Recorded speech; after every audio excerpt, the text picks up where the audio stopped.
बुलेटिनच्या सुरुवातीलाच मोठी अपडेट आहे। अल्पसंख्याक मंत्री नवाब मलिक बोलतायत, आपण थेट जाऊयात। 2 अक्टूबर के क्रूज रेड के बाद केपी गोसावी का मामला हो, मनीष भानुशाली का मामला हो, किस तरह से झूठा मामला बनाया गया, 25 करोड़ की डील का मामला हो, हमने सारे सबूत लाकर लोगों के सामने रखने का काम किया। नतीजा ये निकला कि एनसीबी ने शुरुआत में बचाव करने का काम किया और फिर ऐलान किया गया कि एक विजिलेंस कमेटी का गठन किया गया है। 25 करोड़ की डील को लेकर एसआईटी बनाई गई एनसीबी के भीतर, लेकिन इतनी सारी चीजों के बावजूद एनसीबी का फर्जीवाड़ा रुकने का नाम नहीं ले रहा है। अधिकारियों ने जिस तरह से बोगस केसेस बनाए, पंचों से ब्लैंक पेपर पे साइन लिए, झूठे मुकदमे में लोगों को उलझाने का काम किया और अब उन्हीं झूठों मुकदमों को ठीक करने के लिए वो लोग जो इनके अपने पंच जिनको इन्होंने बनाया था, उन्हीं को किस तरह से फोन करके बुलाया जाता है कि बैक डेट में पंचनामा सुधारो। उसकी 2 ऑडियो मैं आपको सुना रहा हूं, पहले सुन लो, फिर विस्तार से आगे बताऊंगा। पहला, कोई मैडी नाम का एक पंच है, जो बाबू नाम का अधिकारी है, वो उसको फोन कर रहा है कि आप आओ, बैक डेट में पंचनामे पे दस्तखत करो। वो लड़का डर रहा है, जाने के लिए तैयार नहीं। और दूसरे ऑडियो में आप सुनेंगे कि समीर वानखेड़े उसको डर कर वो फोन लगाता है और वो कहता है कि चले जाओ, डरो ना। हमें लगता है कि इससे ज्यादा फर्जीवाड़ा और कुछ नहीं हो सकता। फर्जीवाड़ा करके लोगों पे मुकदमे दर्ज किए गए, फर्जीवाड़ा करके फिल्म वालों से वसूली की गई, और जब सारा फर्जीवाड़ा एक्सपोज हो गया तो बैक डेटेड कागज पे दस्तखत करने का खेल एनसीबी में चल रहा है। इसका जवाब एनसीबी के डायरेक्टर को देना पड़ेगा। पहले दोनों वीडियो सुन लीजिए, फिर आगे बात करेंगे। मेरी क्या हाल है किरण सर, आप कैसे हो? बढ़िया बढ़िया। और सुनाओ यार, मैं ही फोन करने वाला था। आप अभी आ सकता है क्या दोनों? किरण सर, मोस्टली तो कल आना, मुझे यही पूछना था, कल आना जरूरी है क्या सर? क्योंकि ऑलरेडी इतना प्रॉब्लम्स चल रहा है। ये जून का सीन है, अगर मैं अभी करूंगा तो कुछ मेरे अगेंस्ट नहीं आएगा ना सर? ना ना ना ना, ऐसा कुछ नहीं होगा, क्योंकि ये क्या है, ये पुराना केस है, मालूम नहीं? 1/6/2021 है ना? हाँ, 1/6/2021 को सोहेल शेख अंधेरी में वो मॉल के सामने पकड़ा था। उसके बाद फिर उसके घर पे गए थे, है ना? इधर 55 ग्राम, उधर 102 ग्राम एमडी मिला था। उसी केस में वो अपने कौन है, सीरी का अफसर, वो कांगन और आशीष रंजन, है ना सर? बस यही सर, मेरा वही मानना था कि ऑलरेडी ये सब चीजों को लेके प्रॉब्लम हो रही है और आगे तो नहीं होगी ना सर? ना ना ना ना, इसमें कुछ भी नहीं है। देखो, ऑलरेडी आप लोगों का पंचनामा बनाया था, उस टाइम आप लोगों का नाम थी दोनों का, ओके? इसमें कुछ नहीं है, मतलब ऑलरेडी नाम है उसमें। इसमें अभी क्या हो रहा है, आप लोग का स्टेटमेंट रिकॉर्ड करके, मतलब वो उसी टाइम हमारा सामने ये पंचनामा वगैरह इन्होंने ड्रा किया है, हमारा सामने उसको पकड़ा गया है, बस करके हम लोग स्टेटमेंट रिकॉर्ड करते हैं। आपको तो मालूम है ना? अभी तक आप कर रहे हो, कोई दिक्कत नहीं होता इसमें। मतलब हमारा सामने कभी भी कोर्ट में आप बुलाएंगे ना, at the time of evidence, आप कितना ही बोलना, मेरे सामने काम किया है एनसीबी वालों ने, हमारे सामने पकड़ा है, हमारे सामने उन लोगों का फॉर्मेलिटी से वो कंप्लीट किया है। मेरे को तो हमेशा से सब सर ने, सुजीत सर, सब लोग ने इतना ही बोले थे कि कभी कोर्ट नहीं जाना पड़ेगा सर। नहीं, इसमें तो देखो, कोर्ट कब जाना पड़ता है मालूम है? वो ट्रायल चालू, वो गलत बोला है एक्चुअली। एक बार पंच विटनेस बनने के बाद वो हमेशा एक बार कोर्ट तो जाना ही पड़ता है। पंचनामा मतलब हमारा सामने हुआ है, हमारा सामने एनसीबी स्टाफ ने ये काम किया है, इतना ही बोलना पड़ता है। 4 साल के बाद, है ना, तभी। अच्छा, इसमें तो डरने का बात नहीं है ना, ऐसा बात नहीं है। मुझे समीर सर को कुछ बोलने की जरूरत नहीं ना, उनको तो पता ही रहेगा ना सर। हाँ, हमको पता है, आप बोल भी सकते हो, ऐसा बात नहीं है। किरण बाबू सर ने बुलाया, सर मेरा एक केस में वो सुहेल शेख करके आरोपी है, उसी केस में मेरे को पंचा बना दिया था, मेरा और मंसूरी का, है ना। मैं कल बुलाया, मैं यहाँ साइन करने के लिए मैं आ रहा हूँ सर करके। मैं सोच रहा था ऑफिस में आना ठीक नहीं है करके, मैं सोच रहा था कि बता देना, कोई दिक्कत नहीं, आप ऑफिस में आना चाहते हो तो आ जाइए, कोई दिक्कत नहीं, ठीक है। ओके सर, 5 मिनट के लिए साइन करके निकल। ये कोई बाबू अधिकारी है, दफ्तर में ना आके बाहर पंचनामा बदलने के लिए बात कर रहा है। अब इसी लड़के ने समीर वानखेड़े से बात की, वो भी सुनिए।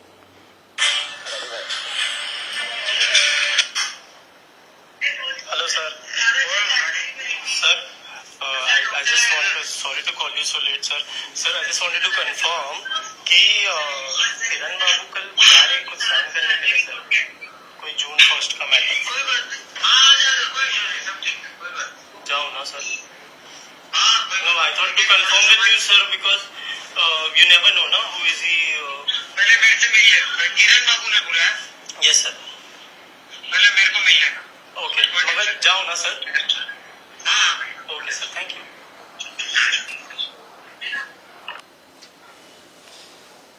ये 2 ऑडियो मैंने आपको सुनाया, जिसमें मैडी नाम का कोई लड़का है, जिसे किरण बाबू नाम का अधिकारी है, कोई मामले में पंच था, उसे बुलाया जा रहा है कि पुराने डेट में आकर आप पंचनामा बदलो।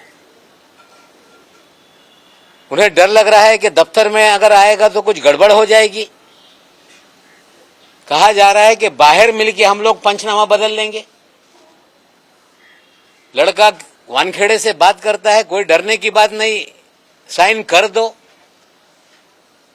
क्या एनसीबी का फर्जीवाड़ा अभी भी बंद नहीं हो रहा है? क्या एनसीबी के वरिष्ठ अधिकारी इस फर्जीवाड़े में शामिल है? पिछले 1 साल से मुंबई शहर में फर्जीवाड़ा करके फर्जी मामले बनाए गए, हजारों करोड़ की वसूली की गई, हवाले के हमने सारे सबूत पेश करने का काम किया और एनसीबी ने कहा कि विजिलेंस जांच होगी। क्या हुआ विजिलेंस जांच का? एसआईटी का गठन किया गया, एसआईटी का क्या हुआ? क्या वसूली के खेल में क्या पूरा महकमा शामिल है क्या? और जब हमने फर्जीवाड़ा एक्सपोज करने का काम किया,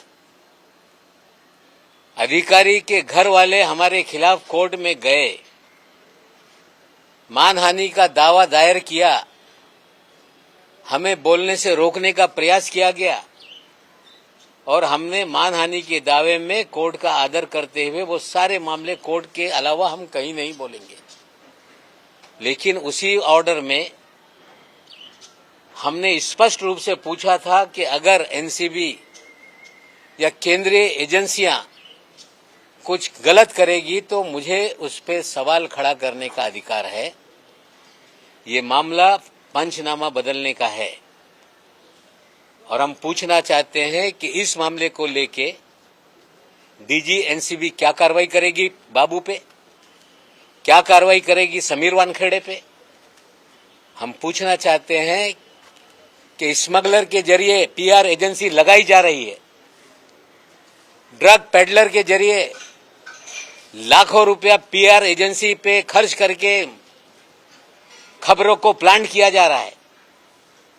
1 तारीख के दिन एक खबर टाइम्स ऑफ इंडिया में छपी कि समीर खान के खिलाफ नारकोटिक्स कंट्रोल ब्यूरो ने हाई कोर्ट में जमानत रद्द करने की अर्जी दाखिल की है। अच्छी बात है, एजेंसी का अधिकार है। कोई भी जजमेंट आ जाए, उन्हें नहीं पसंद है तो उसके खिलाफ वो अपील दायर कर सकते हैं। रिया चक्रवर्ती के अंदर सुमित चक्रवर्ती के मामले में पिछले 1 साल से अपील पेंडिंग है। समीर खान के खिलाफ आपने अपील दायर की, कोर्ट से कागज निकलता तो बेहतर था। लेकिन जिस तरह से ये अनसाइंड पीआर एजेंसीज ने एनसीबी का जो प्लिंथ है उसे सर्कुलेट किया। इसका मतलब कहीं ना कहीं मेलेफाइड इंटेंशन से पब्लिसिटी करने का खेल शुरू है। एक और इसमें गहरा मुद्दा निकलता है। मैं आपको जोगले करके ऑर्डर की कॉपी सर्कुलेट करता हूं। पूरी तरह से फर्जीवाड़ा करके लोगों को फंसाया गया, ये ऑर्डर में स्पष्ट है। हमने ये मानहानि के मामले में भी इस चीजों को रखने का काम किया। जिस दिन जमानत हुई उसके बाद से लगातार कहा जा रहा था कि हम जमानत कैंसिल करने के लिए जाएंगे, और मैं जिम्मेदारी से बोलता हूं कि इसमें भी पूरी तरह से मुझे डराने का प्रयास किया जा रहा है। हम पूछना चाहते हैं कि मैन एक्यूज करण सजलानी है, 6 आरोपी है, सिर्फ समीर खान के खिलाफ क्यों ये अपील दायर की गई? जो करण सजलानी है, जिसके यहां से माल पकड़ा गया, जो सो कॉल्ड गांजा कहा जाता है, तंबाकू था, उसके खिलाफ अपील दायर नहीं की गई। राहिला फर्नीचर वाला के खिलाफ अपील दायर नहीं की गई। सिर्फ समीर खान के खिलाफ अपील दायर करके पब्लिसिटी का खेल शुरू हो गया। हम न्यायालयीन लड़ाई न्यायालय में लड़ेंगे। हमने मामला क्वैश करने के लिए भी हाईकोर्ट में डाला है, और जिस तरह से कागजात में कहा जा रहा है हाईकोर्ट में कि 84 KG so called positive report में आया है, इसी एजेंसी ने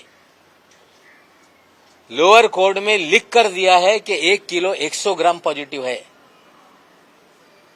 लेकिन जज ने उसे भी नहीं माना। सिर्फ 7 ग्राम का मामला था।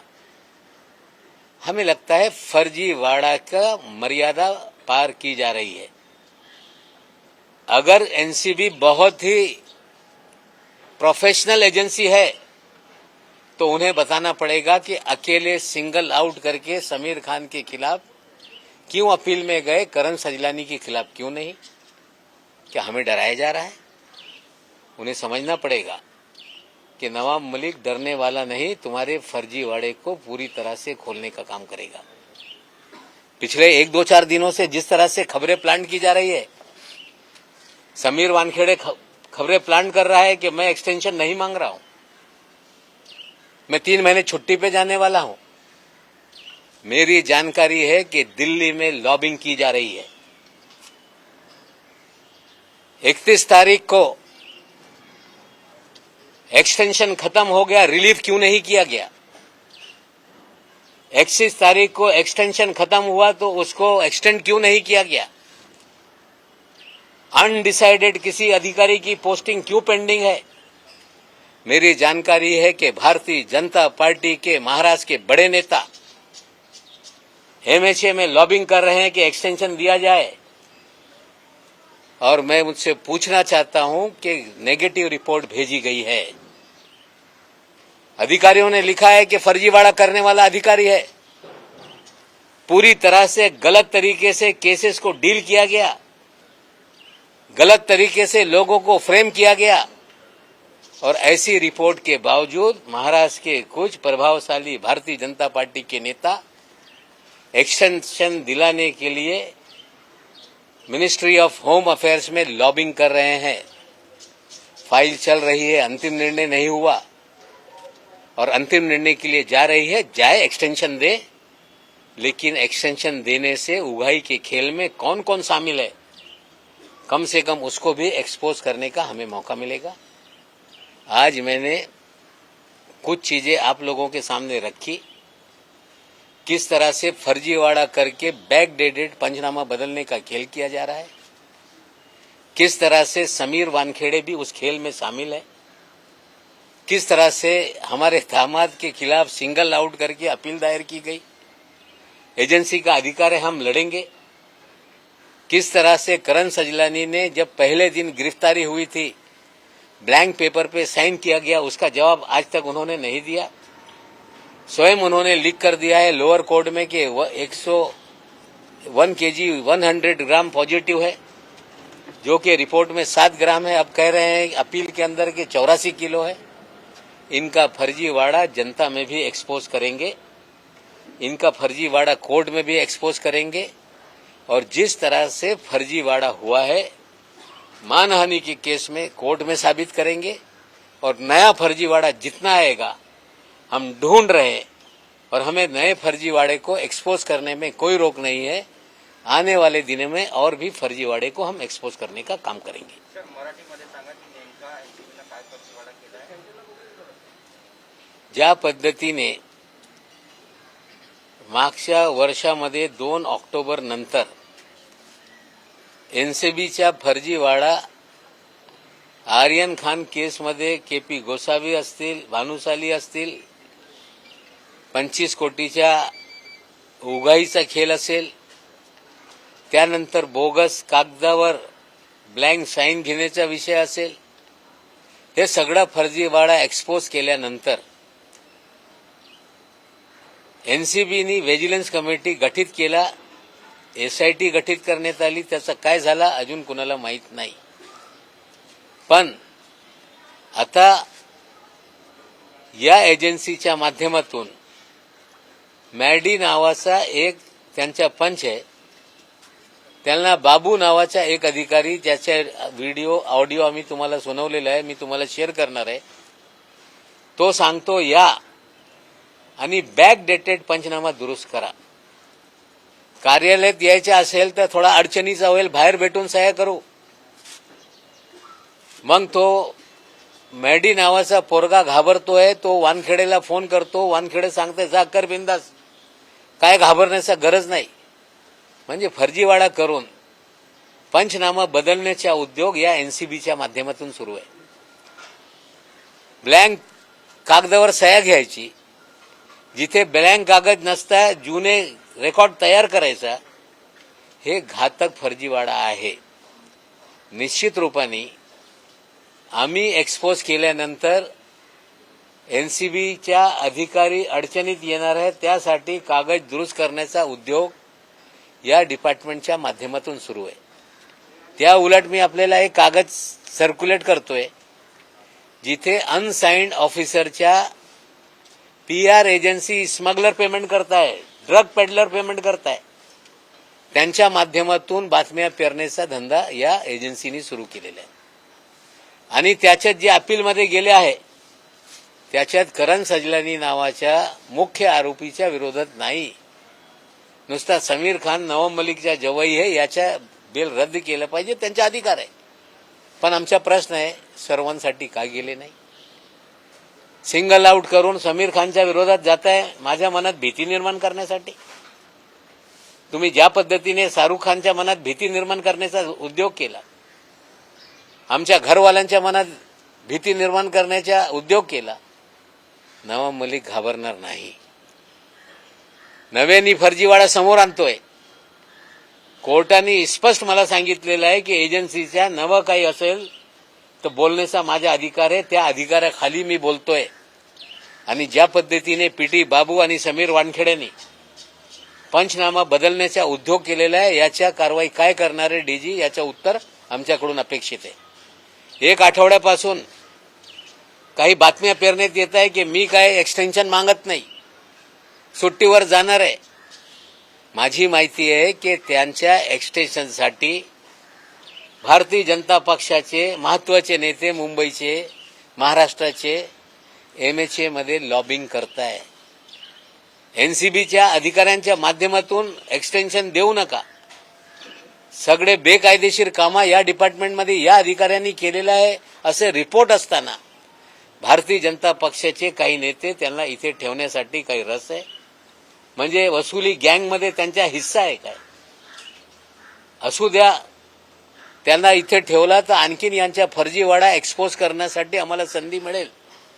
पण ज्या पद्धतीने इतका होऊनही हे मुजोर अधिकारी ज्या पद्धतीने पंचनामा बदलण्यासाठी मस्त आहे, निश्चित रूपाने हा सगळा विषय इन्क्वायरीसाठी मी स्वतः पत्र लिहिणार आहे, कोर्टासमोर हा विषय घेऊन जाऊ आणि बरेचसे काही यांच्या आणखीन पुरावे माझ्याकडे आहे टप्प्याटप्प्याने या एनसीबीच्या लोकांच्या आणखीन फर्जीवाडे भविष्यात मी काढणार आहे. आज मला उत्तर अपेक्षित आहे की हे पंचनामा बदलण्यासाठी कट कारस्थान होत होता काय याचे लेखी तक्रार व्हिडिओ आम्ही त्यांना सादर करणार आहोत. आणि एनसीबी कडून आम्हाला उत्तर अपेक्षित आहे की या केसमध्ये करण सजलानी व इतरवर का तुम्ही बेल ऍप्लिकेशन रद्द करण्यासाठी केलं नाही, समीर खानसाठी सिंगल आउट करून का गेलंय, का आमच्या मनात भीती निर्माण करण्यासाठी उद्योग करताय. आम्ही घाबरणार नाही. आणि जे अधिकारी नियम तोडून बेकायदेशीर कामं करताय त्यांच्या लढा हे लॉजिकल एंड पर्यंत घेऊन मी जाणार आहे. आणि माझा लढा हे थांबणार नाही.